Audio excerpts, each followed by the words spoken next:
Do you know how shocked I was when I found out that not everyone likes beans?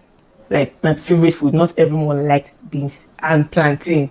Like there are actual people who can turn down a perfectly fried, crispy, golden brown dodo. That's crazy to me. Some people don't even eat meat. Some people don't like chicken. Like if they give them chicken now, they reject it. But that's life. People have different tastes, different needs, different beliefs. So here's the question: what makes you think that your brand is for everyone?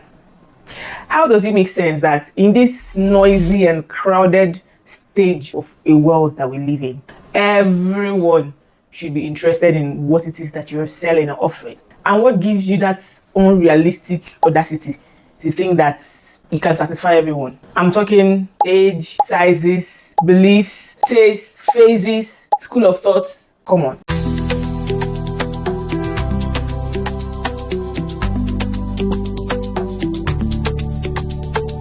My name is Chilites and I'm a brand coach.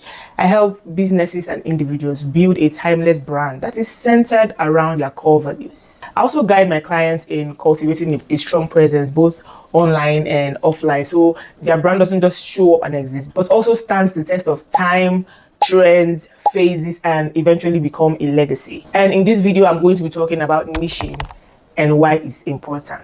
Okay, so there's this growing wave of advice out there, especially for content creators, where they say, oh, you don't need a niche, just show up and be you, your vibe attracts your tribe. But what I would say is that even though it's not totally false actually, there's some sense to it, but that's only if all you want is visibility. Like you just want to show up and just do whatever you want to do and just increase in followership. Okay, not really influenced. But if you want to build a legacy, if you want to build a brand that stands the test of time and eventually becomes an authority in your field, if you want to outlive trends and phases and times, okay, you need a niche. And contrary to that school of thought, niching doesn't actually limit you. It gives you a clear focus on where you're going and what you're meant to be doing. It gives you a direction. It's like traveling light. You're not trying to pack what you don't need, you just pack the things you need, and the journey becomes more convenient and more comfortable. It's not you saying I can't do other things, it's you saying this is where I bring the most value, this is where I serve best, this is where I show up as my fullest and most powerful and most valuable self. Okay, and if you're building a timeless brand, not just chasing attention, this is not negotiable. You have to have a niche. What is a niche? And to simplify it, I would say that a niche is just a specific topic or group of people or problem that you're focusing on. It's like a product category in the supermarket. When you enter like Next Cash and Carry or you enter ShopRite, they always segment or section their products. I remember when I was pregnant, I loved to shop, and anytime I walked into a supermarket, I'll first locate their baby section, and I'll walk straight there. Even if I didn't come in there to buy anything about babies, once I enter any supermarket, I just walk, I look for the baby section and I walk in. So what happened was that sometimes I would buy even if I didn't want to, because I saw something I liked and because it was easier to locate the baby section. So the business is gaining from me because I didn't come in there to buy any baby things. I just came in because it made it easier for me to actually see what I want or what I can relate to at that particular moment. Do you understand? One time I entered the supermarket and they didn't section anything. It was very big. I think it was a new supermarket, but they hadn't sectioned their product at that point. So it means they didn't niche down. They didn't niche down on what their product is in a particular aisle. You get what I mean? I was just shopping and I was just using style, trying to look for the baby section, and I didn't see it. I just came, I think it was just water I took from that supermarket and I left. That's because I'm like, there's not many people stressed today. Like, why are your baby things? I'm working here, I'm seeing Sarah like here, I see baby shoes there. In the next aisle, I'm seeing this sponge. I'm like, what is this? You can't stress me a bit. So I left the supermarket and ended up not buying as much as I would have bought if they had sectioned, their products. So a niche is the corner of the world where you choose to serve with your product and services. It's you narrowing down your service to a particular section or group of people just so that you can serve them better. So if you're a fashion designer and you say, I make clothes, I'm a fashion designer, I make clothes, you're not being specific, because Anybody can make clothes. I can go and buy clothes from anywhere. But if you say that you design classy, inclusive outfits for corporate women, that's a niche. So any corporate woman can relate to you and would want to find you wherever you are. Okay. If you're a cook and you say, I make food. Who doesn't make food? I make food. So why would I buy yours? Okay. That's very generic. But if you say, I make healthy food for professionals who are always on the go, you see, that's more relatable. That you have your people.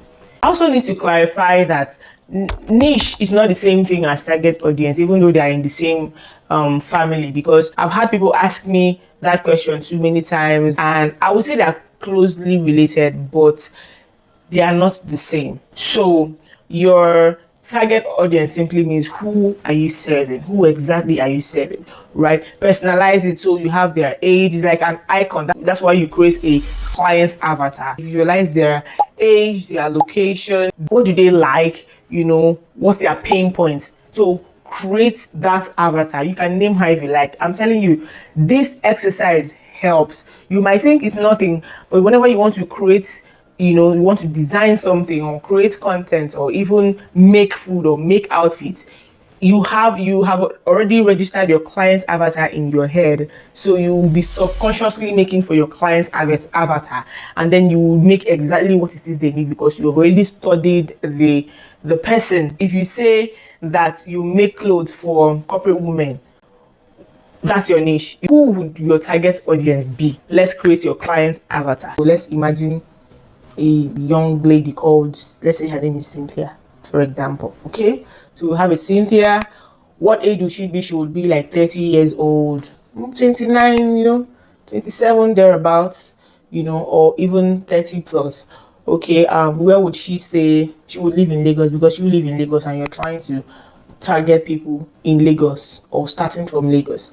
And where would she be working? She would be working in, let's say, a bank, and she would like comfortable because she's 30 and she works in a corporate environment. Of course she would like comfortable. She's not there to wear corsets and clench her waist and sit down on a desk from 9 to 5. Okay, so you would know that she would be going for comfortable fit. You can have up to 3 client avatars that you'll be working with. What would be her pain point? So let's say Cynthia would be struggling with finding the right outfit for her body type. Maybe before she buys clothes, either they are too tight or too big or just not her style.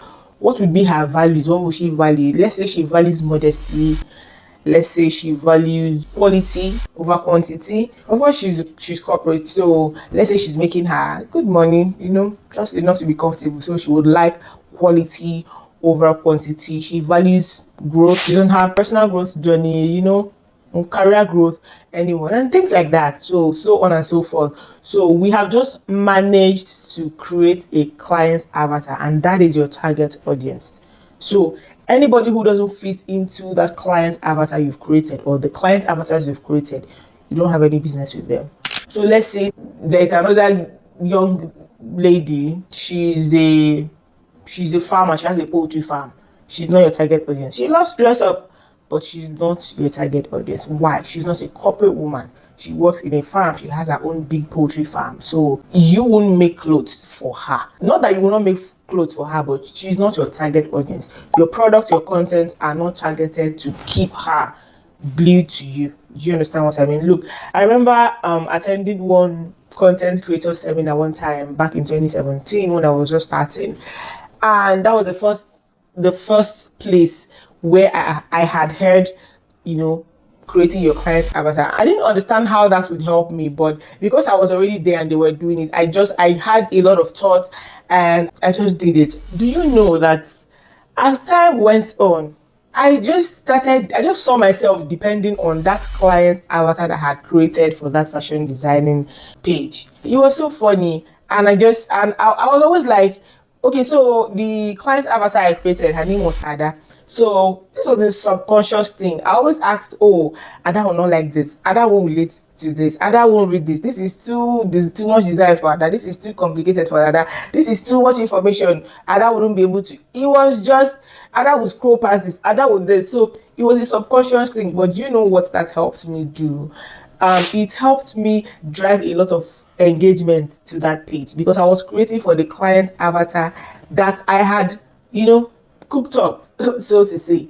So I noticed that the engagement increased and it became something I would do for every page that I would manage. I would create a client avatar or client avatars for that page and create exactly like that client's avatar would relate to.